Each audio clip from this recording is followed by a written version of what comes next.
हिमाचल प्रदेश मंत्रिमंडल की बैठक जो है मुख्यमंत्री श्री सुखविंदर सिंह सुक्खू जी की अध्यक्षता में संपन्न हुई है, जिसमें कोई लगभग 52 के करीब जो है विभिन्न डिपार्टमेंट्स के जो इश्यूज़ हैं वो लिस्ट किए गए और कैबिनेट की मीटिंग जो है वो लगभग 5-5.5 घंटे जो है वो कैबिनेट की मीटिंग चली है।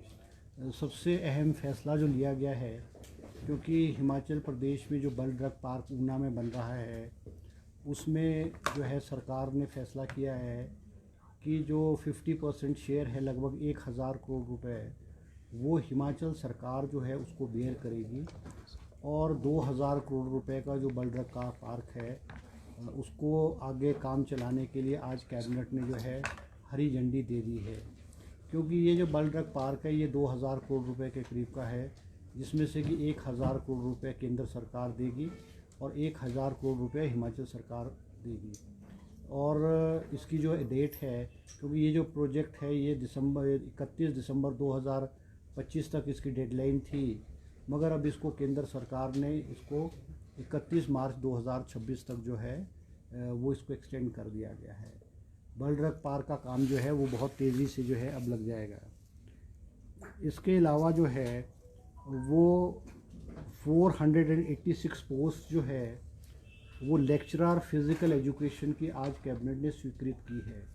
क्योंकि जो डीपीज़ होते थे, जो +2 में डीपीज़ थे, उनका जो डेजिग्नेशन है डीपी के था और उनको बड़ा एतराज़ था कि हर सब्जेक्ट के जो प्रोफेसर्स थे, टीचर्स थे, लेक्चरर्स थे, उनको lecturer economics, lecturer political science, lecturer history रखा जाता। तो उनका मानना था कि हमारा डेजिग्नेशन चेंज करके हमको जो है लेक्चरर फिज़िकल एजुकेशन किया जाए। तो आज कैबिनेट ने 486 पोस्टें जो है वो लेक्चरर फिज़िकल एजुकेशन की जो है स्वीकृत की है।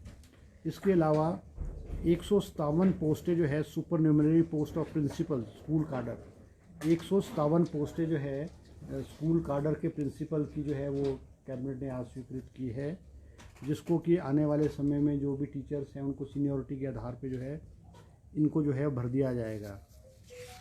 इसके अलावा जो है एक अभी जो मैं सोशल मीडिया में भी देख रहा हूँ कि एक सोशल मीडिया में कुछ लोगों ने और विशेष करके भारतीय जनता पार्टी के लोगों ने सोशल मीडिया पे कहा है कि जो सब्सिडी है हिमाचल प्रदेश के जो उपभोक्ताओं को बिजली की सब्सिडी दी जा रही है वो ख़त्म कैबिनेट ने की है। ऐसी सोशल मीडिया पे कुछ चैनल ने और कुछ लोगों ने सोशल मीडिया पे इस तरह की न्यूज़ को सर्कुलेट कर रहे हैं। मैं कहना चाहूँगा कि ये जो न्यूज़ है ये गलत है। ऐसा कैबिनेट ने कोई भी डिसीज़न नहीं किया है। ठीक है, आज जो बिजली की सब्सिडी दी जाती थी, क्योंकि जयराम जी जब मुख्यमंत्री थे और भारतीय जनता पार्टी की सरकार थी, इन्होंने जाते जाते जो है वो सब्सिडी जो है यूनिट्स है वो 125 यूनिट्स जो है फ्री कर दिए थे। मगर उसका जो बर्डन है, जो सब्सिडी का बर्डन है वो इनकी सरकार पे नहीं पड़ा।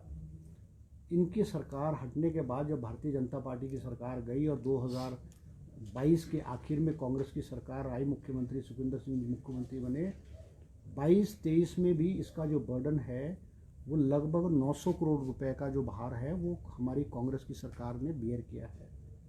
और 23-24 में भी जो लगभग ये इलेक्ट्रिसिटी बोर्ड को 1000 करोड़ रुपए का इस एवज में जो फ्री फ्रॉम 1 यूनिट 125 यूनिट बिजली है वो हमारी गवर्नमेंट पेयर करेगी, क्योंकि इलेक्ट्रिसिटी बोर्ड की हालत बहुत ख़राब हो गई थी।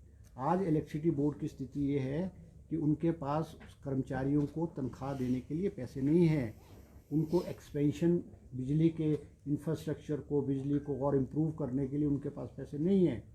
आज कैबिनेट ने विधिवत रूप से ये फैसला लिया है कि कुछ कैटेगरीज़ है इस श्रेणी से जिनको कि free subsidy, XMLA, chairman of board and corporation, adviser, OSDs, ये सारे के सारे इस कैटेगरी से बाहर निकाल दिए गए हैं। इसके अलावा हिमाचल प्रदेश के जितने भी क्लास 1 कर्मचारी हैं, क्लास 1 एंड क्लास 2 एम्प्लॉयज़ जो हैं वो बोर्ड के हैं, कॉरपोरेशन के हैं या गवर्नमेंट एम्प्लॉयज़ हैं, जिसमें कि IAS ऑफिसर हैं, IPS ऑफिसर हैं, HPS ऑफिसर्स हैं, HAS ऑफिसर्स हैं, IFS ऑफिसर्स हैं, HPFS ऑफिसर्स हैं, जुडिशियल ऑफिसर्स हैं, इन सबको आज के बाद जो है वो इलेक्ट्रिसिटी सब्सिडी नहीं मिलेगी। इसके अलावा जो गवर्नमेंट कॉन्ट्रैक्टर्स हैं, जो कि अपने आप को ए कैटेगरी के कॉन्ट्रैक्टर्स हैं और बी कैटेगरी के कॉन्ट्रैक्टर्स हैं, वो उनको भी ये जो सब्सिडी है इलेक्ट्रिसिटी सब्सिडी वो नहीं मिलेगी। इसके अलावा सारे ऑल इनकम टैक्स पेज, क्योंकि बहुत सारे शॉपकीपर्स हैं, बिजनेस कम्युनिटी के लोग हैं और बहुत सारे लोग हैं जो इनकम टैक्स भी देते हैं, वो भी इससे बाहर कर दिए जाएंगे। इसमें हमने ये कॉन्सेप्ट रखा है कि 1 फैमिली 1 मीटर, एक परिवार को एक ही मीटर पे सब्सिडी दी जाएगी। मुख्य के नाम जो है वो मीटर लगाए अपने घर में, मगर उसने जो रेंट पे दिए हैं, जो फ्लैट्स दिए हैं, उस बिल्डिंग में 3 फ्लैट्स हैं, 4 फ्लैट्स हैं, 6 फ्लैट्स हैं, उस 6 फ्लैट्स में उस मालिक के नाम से ही मीटर लगे हुए हैं, उस मालिक के नाम से मीटर लगे हुए हैं, और वो सब्सिडी वो अवेल कर रहा है। जो रेंटेड एकोमोडेशन है, जो हिमाचल प्रदेश के बाहर के लोगों को दिया होगा, या कोई एम्प्लॉयज़ है या कोई इस कैटेगरी के लोग हैं उनको दिया होगा, वो उसको अवेल करें। अब हमने आज कैबिनेट ने फैसला किया है कि वो जो मीटर है 1 मीटर है, वो उसको आधार या फिर राशन कार्ड से लिंक किया जाएगा, ताकि जो वेल ऑफ लोग हैं, जो साधन संपन्न लोग हैं, अमीर लोग हैं, उनको ये सब्सिडी का लाभ ना है। क्योंकि आज हिमाचल प्रदेश जो है बहुत वित्तीय हालत संकट के दौर से गुजर रहा है। आज जहां हिमाचल प्रदेश की वित्तीय हालत ख़राब है, हमारा जो है अलग अलग डिपार्टमेंट में भी और पोस्टें क्रिएट की गई हैं, जिसमें हमारे एक GOIT का हमारा कैबिनेट सब कमेटी ने रिकमेंड किया था। हमारे हमीरपुर सबऑर्डिनेट बोर्ड्स में जो बहुत लंबे अरसे से जो रिज़ल्ट्स लटके हुए थे, कैबिनेट सब कमेटी ने जो है 903 कोड्स 903 और 939 कोड जो है वो कैबिनेट सब कमेटी रिकमेंड किया। आज कैबिनेट ने उसको अप्रूवल दी है और हमीरपुर सबऑर्डिनेट सर्विस बोर्ड को कहा है कि ये दोनों कैटेगरीज ऑफ रिजल्ट्स हैं, उसमें जो है आगे जो है आगे जो है प्रक्रिया आरंभ करेंगे। इसके अलावा हमीरपुर राज्य चयन आयोग में 30 नई पोस्ट जो है district controller food and supply जो है वो फूड एंड सप्लाई डिपार्टमेंट में जो है वो आज कैबिनेट ने स्वीकृत की है।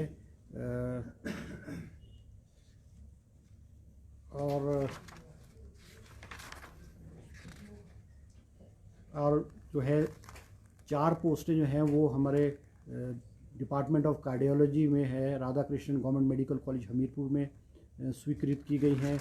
इसके अलावा जो है जो BDO ऑफिस में BDO की जो है हमारे जो कार्डर स्ट्रेंथ है BDOs का वो 96 था। कार्डर पोस्ट BDOs की 96 पोस्ट थी, और बहुत सारी पोस्ट ऐसी थी जो PODRDA लगता था या और लेवल होते थे। तो ब्लॉक BDO की भी जो है वो नई 27 पोस्टें सेंक्शन की गई है, क्योंकि BDOs का कार्डर 96 पोस्ट का था, अब उसको बढ़ा करके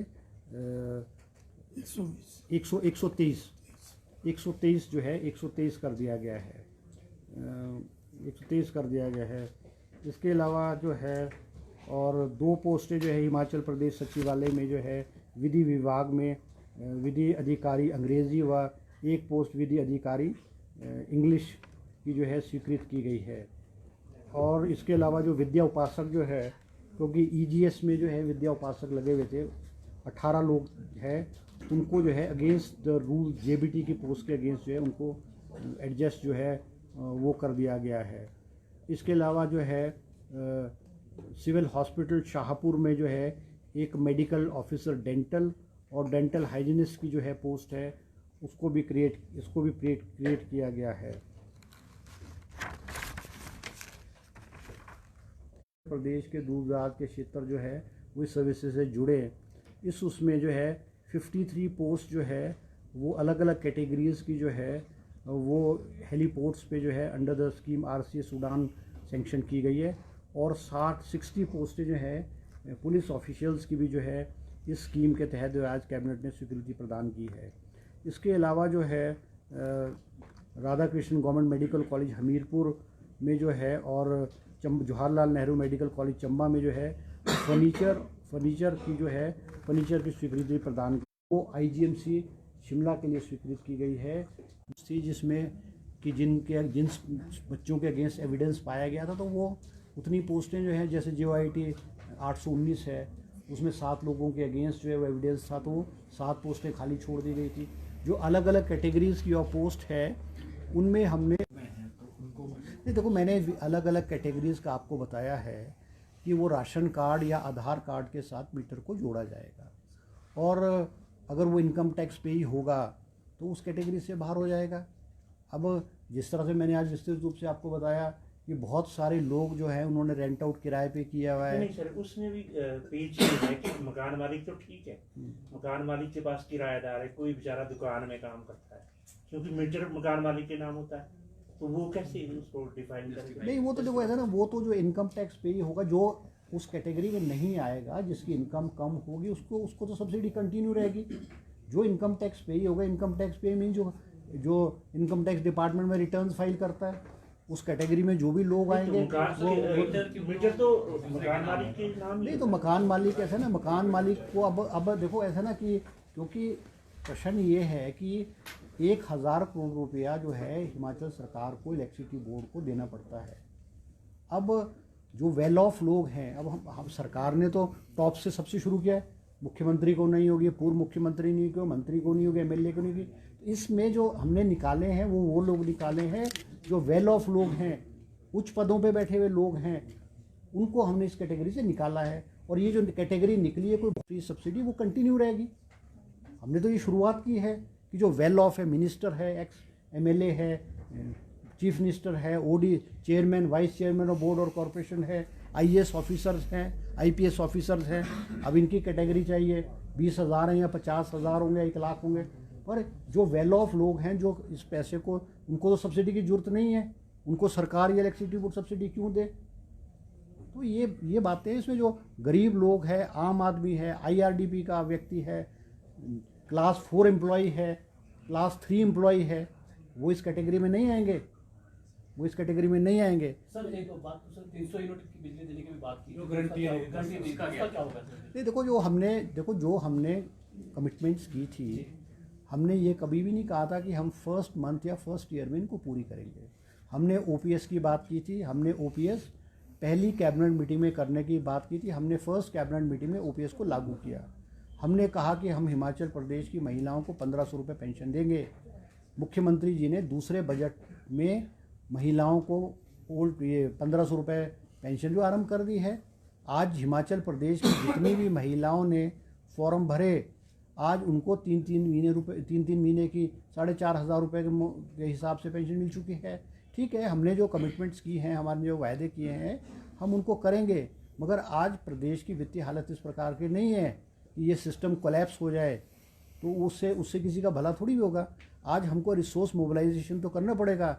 आज हमको उस वर्ग को जिसको ज़रूरत नहीं है, जो वेल ऑफ है, साधन संपन्न लोग हैं, उनको तो जो ये सब्सिडीज़ है या फैसिलिटीज़ है, उससे लेकर के हमें गरीब को तो देनी है ना। हमको गरीब को तो कंटिन्यू करना चाहिए। आज हिमाचल प्रदेश में जो ग्रामीण क्षेत्र में लोग हैं, गरीब आदमी हैं, जो साधन संपन्न नहीं है, वो उनको तो कंटिन्यू रहेगी, ठीक है। राज्य में कितने हैं टैक्स पेयर्स और कितना इससे वित्तीय घाटा कम हो जाएगा हमारा? देखो, अब ये तो एक्चुअल हमें नहीं पता कितने टैक्स पेयर है, मगर जो टैक्स पेयर होगा वो वही होगा जो वेल ऑफ होगा। गरीब आदमी तो इनकम टैक्स की रिटर्न फाइल नहीं करता है, वो तो वेल ऑफ आदमी इनकम टैक्स रिटर्न फाइल करता है। अब PWD का A क्लास का कॉन्ट्रैक्टर या B क्लास का कॉन्ट्रैक्टर जो करोड़ों रुपए के काम साल में करता है, उसको सब्सिडी की क्या ज़रूरत है? आज पॉलिटिशियनों को, ministers, MLAs, ex-MLAs, chairman, vice chairman, इनको थोड़ी करे। आज तो इस सरकार ने सबसे पहले अपनी बरादरी को बाहर निकाला है, नेताओं को बाहर निकाला है सबसे पहले तो इसमें।